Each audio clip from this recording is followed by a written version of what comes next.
Today's vaccine is 3 True Valentine's Day auto service with Valentines by Nathan's Books.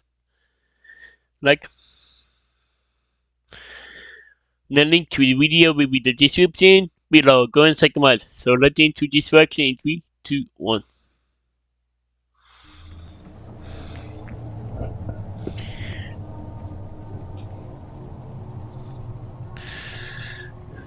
What I'm about to tell you happened last year on Valentine's Day. Last year, I'm a female who lives by myself in a small house about 10 minutes outside of a major city. I've lived in this house for about 3 years now, after moving from an apartment in another city. I had been single for a while, and I hadn't really been dating at the time. I was mainly just focusing on work, which was really busy at this time of the year. Then one morning, it happened to be Valentine's Day, and I got up at about 6 a.m. like I usually did. When I stepped out of my front door, I noticed that there was a letter on my front step with a rose on top of it. I picked it up and saw that it had my name on it, but no return address. what? It was strange because at this early in the morning, I knew that somebody had to physically bring the letter and rose to my front step and not just mail it. I took them both inside and was really curious to find out who this was from. Yeah. When I opened up the letter, my mood went from happy to creeped out. What? The letter was typed out and started out by complimenting me on my looks and also saying I was really nice. Then it went on to describe some of my daily activities, and eventually whoever wrote it said that we were meant to be together. What the? However, they We are never meant to left be- their name, and there was no indication at all of who it was from. I took a photo of it and sent it to a texting group chat that I had with several of my friends, asking if one of them did it as a joke. I really didn't think they would do something like that, and sure enough they all denied it, but they did think it was pretty funny. I thought about all the people that it could have been, but I didn't really have any good ideas as to who it was. I decided to just move on and forget all about it. That night when I returned home from work, I once again saw something on my front step. There was a heart-shaped piece of paper, and it said on it, "Why don't you spend Valentine's Day with me?" I took it and went inside and called my best friend to tell her about it. We talked for a while, and it made me feel better, but a little while later after hanging up, as I was in my living room, I heard a knock coming from my front door. It was Oh, no. nighttime by now, so it immediately got me suspicious. I went over to the front door, but nobody was there. What? No, my. I thought I saw out of the corner of my eye a man walking down the sidewalk in the other direction. Of course, I only saw him for a second, so I couldn't really give a description of him at all. I What? opened the door, and there were no new letters or anything like that on the front step. I was now pretty concerned about whoever this was, but I didn't really know if it was grounds to call the police or anything like that. I hadn't been threatened or anything, so it seemed like it could have all just been a joke, and I didn't want to Could be. overreact. But still, I couldn't help but feel nervous about who it had been. I called my best friend back, and she offered to come over and stay the night with me, which I said yes to. She didn't live too far away, and was there within 15 minutes. There was no more activity the rest of the night, and the next day everything seemed fine. I went back to work like usual, and when I got home, I was happy to see that there were no letters or anything like that. I figured whatever had happened was just some Valentine's Day prank. I still Could be. wondered who it was though, but I was no longer really that concerned. But about 2 days later, as I got home from work, I once again saw a letter at my front doorstep. I got a bad feeling when I saw it. When I got inside, I opened up the letter. Inside the envelope, there was another handwritten note. It said, quote, "I've been watching you. I hope What you the- enjoyed my Valentine's Day You card watched the me. other day. What? I also knocked on your door several times.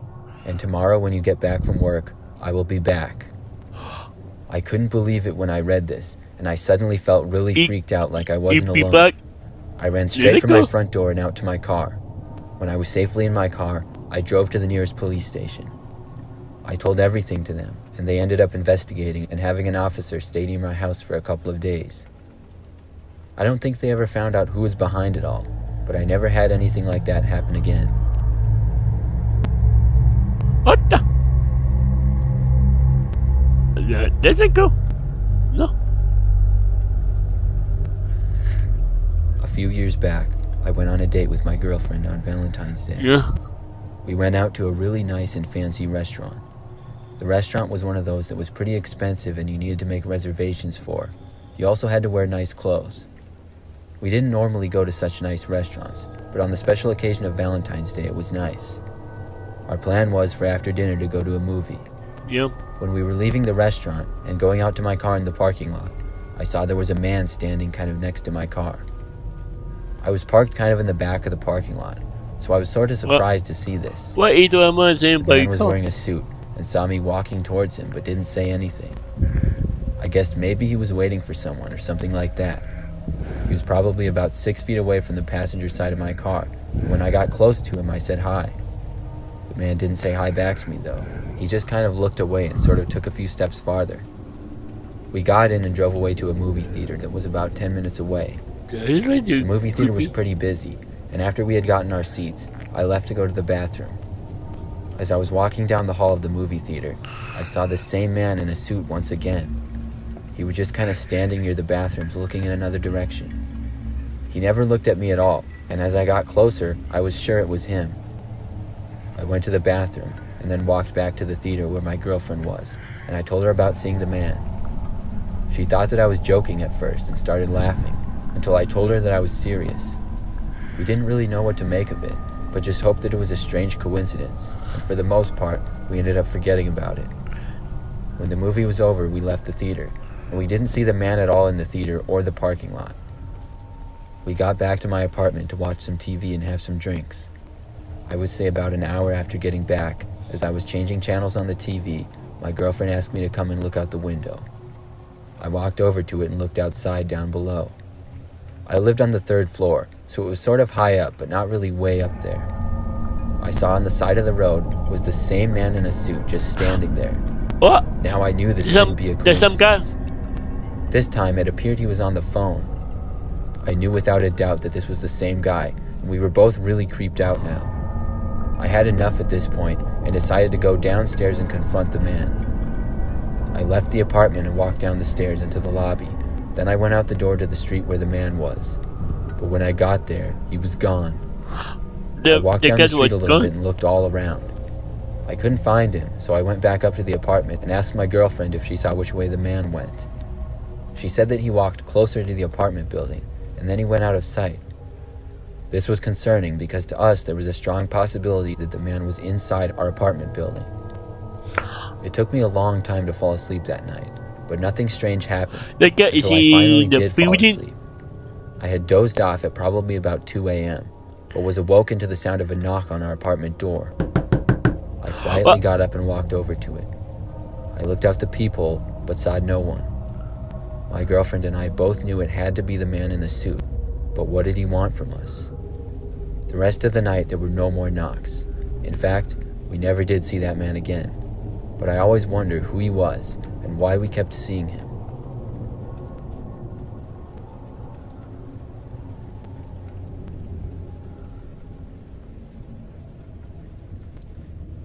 This happened last year, a few days before Valentine's Day. I was 18 years old at the time, and I was a very shy kid. It seemed that every girl I saw ignored me or just didn't really want to talk to me. Anyway, I was at a restaurant with my best friend at the time, who I'll call John. We were talking about a bunch of different things, but mainly sports. Eventually, I asked him about some dating advice. I knew I could ask him about this sort of thing because at the time he had a girlfriend. I told John I was sick and tired of being ignored by every girl, and John told me to take out my I feel bad phone. for you. He took his out as well and told me about the dating site he used to meet his girlfriend. John helped me by explaining how to make a good profile and things like that. A few hours later, I was at my house in my room setting up the profile. I tried to find the nicest picture of myself that I could, and when I did, I used it for my profile. Then I used the app for a while and hoped to get some matches. I decided to watch some TV in my room after that, sitting on my bed, waiting for my phone to go off saying I had matched with someone. I was skeptical and didn't really think that it would work, but after about just a minute, there was a ding from my phone. Ding! I grabbed my phone to look and see what it was. I saw the message was from the dating website, and it said someone had matched with me. When I clicked on it, I saw I had matched with a girl named Eva. Eva. I clicked on her profile and saw that there was a picture of Eva. She was my same age and had black hair and bright blue eyes. She was also wearing a blue dress, and she was smiling, showing off her bright white teeth. I felt myself smile. This was the first girl who I was about to talk to, so I decided to send her a simple hello to start the chat between us. A minute later, Eva sent a hello back. We ended up chatting, and she seemed really nice. I then asked Eva if I could meet her in real life and not just chat with her, and she actually said yes. She told me I could meet her at her house, and then she gave me her house address. She told me I could come over that very same night if I wanted to. I said yeah and gave her a thumbs up. I stopped chatting with Eva and started getting ready. It was a bit cold outside that night, so I put some warm clothes on. I then grabbed my phone from my bed and hopped into my car. I messaged Eva telling her I was on my way over. As I was driving down the road, I kept thinking about how lucky I was going to meet a girl on the first night of using the dating app, and I was excited about what John was going to say when I told him about it. As I continued driving to Eva's house, I suddenly realized that the road I was driving on was becoming more and more empty and just woods. I passed by houses every several minutes, but there were barely any streetlights, and it seemed that I was heading into the middle of nowhere. In fact, it took me almost an hour to get to her house. When I got there, I texted Eva telling her I was there and got out of my car. When I looked up at the house I was standing in front of, it looked like it would cave in at any second. I had a bad feeling, but I decided to keep going up to the front door. As I did, I noticed the grass that was in the front lawn was knee height. I sent Eva another message. I told her I was in front of the house and told her to tell me if this was the right address. She sent a message saying yes, she was there, and to just go inside and call out her name. I grabbed the doorknob and let it slowly creak open, walking inside the house. I noted that it was dark and dusty inside. I didn't see Eva or anyone else, and then I tried to send Eva another message, but the app wouldn't work. The Wi-Fi signal was down, and I wasn't really getting any service on my phone. I decided to walk around to see if I could find her, so I headed into the living room. I saw a bunch of old furniture, and then I noticed hanging from the ceiling was a bright blue dress. I noticed it was the same one that Eva had been wearing in a couple of the photos she had on her profile. Then I saw a black wig hanging from the dress. It made me really confused because Eva's hair was black in the pictures. What? I called out Eva, hoping she would hear my voice. But just then, in the deepest and creepiest tone, I heard a yes from behind me. I nearly jumped and hit the ceiling. I turned around, but I didn't see Eva. The only person standing in front of me wasn't a girl. It was a guy wearing a black hoodie. He had the hood up and was wearing blue jeans. I noticed he had brown hair and he gave me a creepy smile and winked. I asked who he was, but he didn't say anything. He just pointed at the blue dress and the wig, grinning at me with the darkest smile that a human could. Then I noticed he had something in his hand. It appeared to be a gun. He told me in a deep voice to hand over everything I had on me.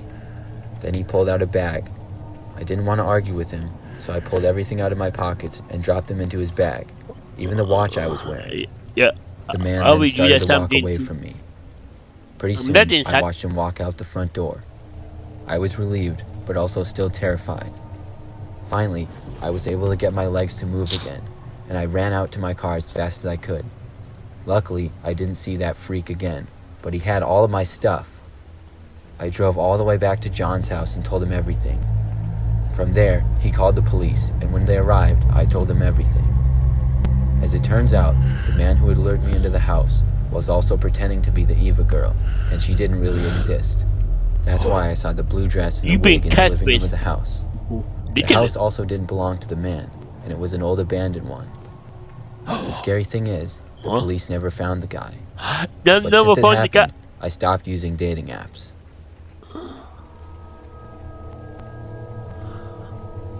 Okay, that's a little creepy. Wow. Wow. Wow, wow. Wow, that's so... I don't know what... Yeah.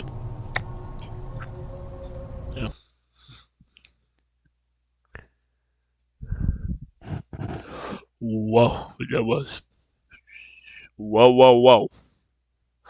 There was a 3 Valentine's Day auto service with Valentines by Nighttime Spooks.